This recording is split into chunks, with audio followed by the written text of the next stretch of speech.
Jalaluddin Rumi ini lahirnya 1207 dan nanti meninggalnya tahun 1273. Sufi Jalaluddin Rumi ini terkenal tidak hanya di dunia Islam. Orang Barat juga banyak yang jatuh cinta sama Jalaluddin Rumi. Dulu tahun 2007, waktu PBB 2007 800 tahun peringatannya Rumi, itu UNESCO PBB mencanangkan tahun 2007 adalah tahun Jalaluddin Rumi. Jadi orang Barat aja banyak yang jatuh cinta, padahal kita banyak yang tidak kenal sama Jalaluddin Rumi. Jangan-jangan orang luar lebih mengapresiasi. Dan sejauh yang saya tahu, muka kita umat Islam itu banyak diselamatkan oleh beliau-beliau ini. Stigma-stigma negatif Islam yang teroris, Islam yang ngamuan, itu menjawabnya mudah karena ada orang-orang seperti Jalaluddin Rumi ini. Jadi kalau ada yang ngomong, oh Islam itu ngamuan, oh enggak, coba dilihat Rumi itu. Kebetulan nama ini diakui. Bahkan Paus Yohanes ke-23 itu menghormati Rumi. Dia bilang, kalau di hadapan Rumi saya harus tunduk dan patuh. Itu mereka. Dan jangan lagi tokoh-tokoh Muslim seperti Iqbal, termasuk juga tokoh Hindu seperti Gandhi, itu idolanya juga Rumi. Di masjid ini juga Rumi kan kita kaji bareng Cak Kus. Ya, semoga, makanya kok lama sekali ya ngaji filsafat nggak ngangkat-ngangkat Rumi. Loh, tiap sekian minggu kalian kan sudah ketemu Rumi. Cuma karena banyak yang minta, ya sudahlah saya angkat di filsafat cintanya.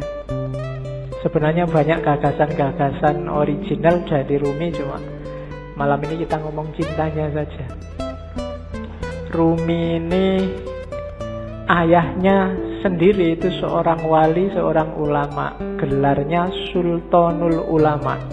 Namanya Syekh Bahauddin Walad. Aslinya dari Bah, Afghanistan. Afghanistan zaman dulu itu kan masuk wilayahnya Persia. Cuma waktu Rumi umur 3 tahun, Syekh Bahauddin Walad dan keluarga ini pindah ke Konya. Konya itu di satu daerah namanya Rum. Konya ini masih, kalau hari ini wilayah Turki. Makanya karena tinggalnya di daerah Rum, gelarnya, panggilannya Rumi. Asalnya dari Rum. Nama aslinya Jalaluddin. Nanti Jalaluddin Rumi ini sejak kecil sudah pinter.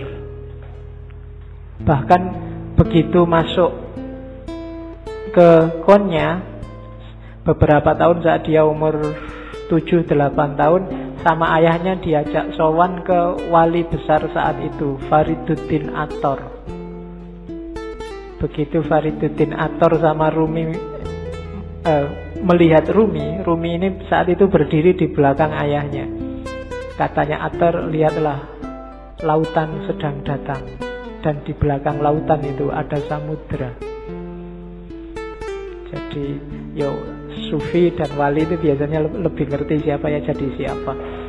Dan ramalannya Fariduddin Attor benar bahwa Rumi ini nanti melebihi ayahnya jauh. Setelah ayahnya meninggal, nanti Rumi lah yang menggantikan ayahnya. Kalau zaman sekarang mungkin di pondoknya santrinya banyak, 4.000-an lebih. Sehingga dikenallah nanti Rumi dengan gelar Maulana. Maulana Rumi, tuan kami, tuannya orang Rum. Itu karena kepinterannya seorang Rumi. Jadi dia profesor pinter zaman itu. Meskipun nanti ada titik balik kehidupannya yang membuat dia jadi tidak sekedar orang pinter, tapi jadi orang sufi besar. Jadi satu yang bikin titik balik ini nanti ketika dia bertemu gurunya, namanya Syamsu Tabriz, Syamsuddin At-Tabrizi.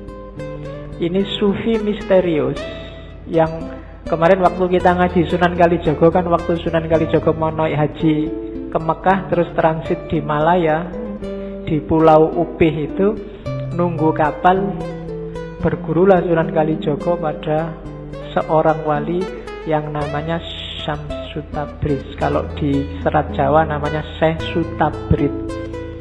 Syekh Sutabrid ini dimungkinkan ya wali pengembara Syamsu Tabriz ini, meskipun ada beberapa kritik termasuk ndak sinkron tahunnya, tapi bisa jadi juga. Nah itu Rumi jatuh cinta luar biasa sama gurunya. Jadi kalian gak usah heran kalau baca sejarahnya Rumi kok sampai segitunya ya sama gurunya. Masa gurunya cowok loh, ya kan? Biasanya sing pikirannya aneh-aneh, cowok seneng cowok berarti ya, enggak gitu.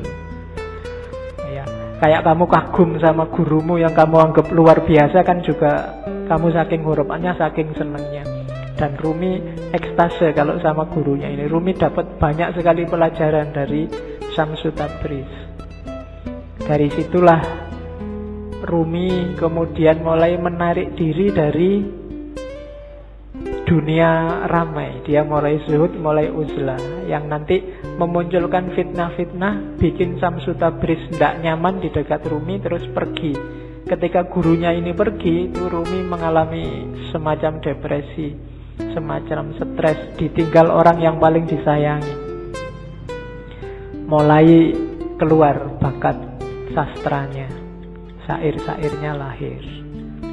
Termasuk nanti setelah ditinggal gurunya ini lahirlah tarian paling terkenal yang kita lihat mungkin di masjid ini kemarin waktu burdan kan juga ada. Orang barat menyebutnya whirling dervish, sufi berputar, yang gambarnya orang muter-muter cepat sekali itu.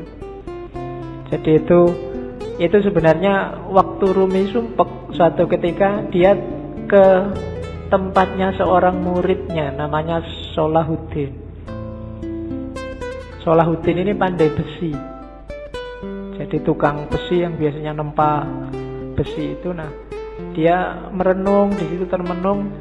Tiba-tiba dia dengar ketukan besi itu yang teng teng yang membentuk apalah kalian. Saya tidak tahu di Jogja di mana ya pandai besi, sekarang mungkin nggak populer, tapi dulu ada tukang besi. Nah, lama-lama bunyi ketukan ini di telinganya Rumi kedengaran kayak bunyi wirid, kayak bunyi Allah, Allah, Allah terus di setiap ketukannya, dan secara nggak sadar tubuhnya bergerak mengikuti irama ketukan besi itu. Dari situ nanti terus dia berputar.